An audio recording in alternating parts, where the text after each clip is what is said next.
ನಮಸ್ಕಾರ. ಧರ್ಮಸ್ಥಳದಲ್ಲಿ ಈಗ ಏನೆಲ್ಲ ನಡೀತಾ ಇದೆ, ಯಾವ ರೀತಿಯಾಗಿ ಆರೋಪಗಳು ಕೇಳಿ ಬಂದಿತ್ತು, ಈ ವಿಚಾರ ಎಲ್ಲ ನಿಮಗೆ ಗೊತ್ತೇ ಇದೆ.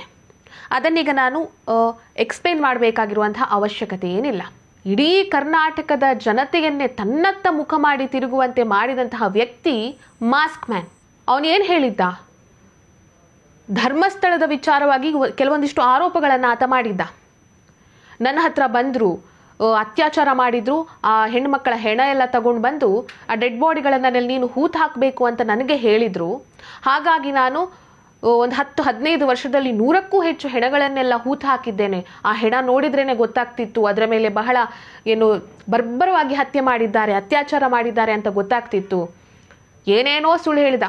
10-15 ಜಾಗಗಳನ್ನೆಲ್ಲ ಗುರುತು ಮಾಡಿ ಅಲ್ಲಿ ಗುಂಡಿ ತೋಡಿ ಅಲ್ಲಿ ನಾನೇ ಶವಗಳನ್ನು ಹೂತು ಹಾಕಿದ್ದೇನೆ, ಅಲ್ಲಿ ಅಸ್ಥಿಪಂಜರ ಸಿಗುತ್ತೆ, ಹಾಗೆ ಹೀಗೆ ಅಂತ ಹೇಳಿ ದೊಡ್ಡ ಗುಲ್ಲೆ ಬಿಸಿಬಿಟ್ಟಿದ್ದ.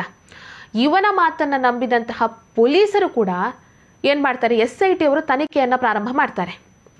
ತನಿಖೆ ಪ್ರಾರಂಭ ಮಾಡಿ ಇವನು ತೋರಿಸಿದ ಜಾಗಗಳಲ್ಲೆಲ್ಲ ಗುಂಡಿ ಆಗಿತ್ತಾ ಹೋಗ್ತಾರೆ. ಆದರೆ ಸಿಗೋದೇನು? ಅವನು ತೋರಿಸಿದ 10-15 ಜಾಗಗಳ ಪೈಕಿ ಅಸ್ಥಿಪಂಜರ ಸಿಗೋದು 2 ಕಡೆ ಮಾತ್ರ. ಒಂದು ಕಡೆ ಸಿಗೋದು ಅದು ಪುರುಷನ ಅಸ್ಥಿಪಂಜರ, ಇನ್ನೊಂದು ಕಡೆ ಭೂಮಿಯ ಮೇಲೇನೆ ಅಸ್ಥಿಪಂಜರ ಇರುತ್ತೆ, ಅದನ್ನೇ ತಗೊಂಡು ಹೋಗಿರ್ತಾರೆ. ಇಂಥ ದೊಡ್ಡ ಆರೋಪವನ್ನ ಇವನು ಧರ್ಮಸ್ಥಳದ ವಿರುದ್ಧ ಮಾಡಿರ್ತಾನೆ. ಆಮೇಲೆ SIT ಅವರು ಈತನನ್ನ ವಿಚಾರಣೆಗೆ ಒಳಪಡಿಸ್ತಾರೆ. ವಿಚಾರಣೆಗೆ ಒಳಪಡಿಸಿದಾಗ ಈತ ಕೆಲವೊಂದಿಷ್ಟು ವಿಚಾರಗಳನ್ನೆಲ್ಲ ಬಾಯಿ ಬಿಡ್ತಾನೆ. ನಾನು ಹೇಳಿದ್ದೆಲ್ಲ ಸುಳ್ಳು ಅಂತ ಒಪ್ಪಿಕೊಳ್ತಾನೆ. ಸೊ ಈತನ ವಿಚಾರಣೆಯನ್ನ ನಡೆಸಿ ಈತ ಹೇಳಿದ್ದೆಲ್ಲ ಸುಳ್ಳು ಅಂತ ಗೊತ್ತಾದ ಮೇಲೆ SIT ಅವರು ಈತನನ್ನ ಬಂಧಿಸಿದ್ದಾರೆ.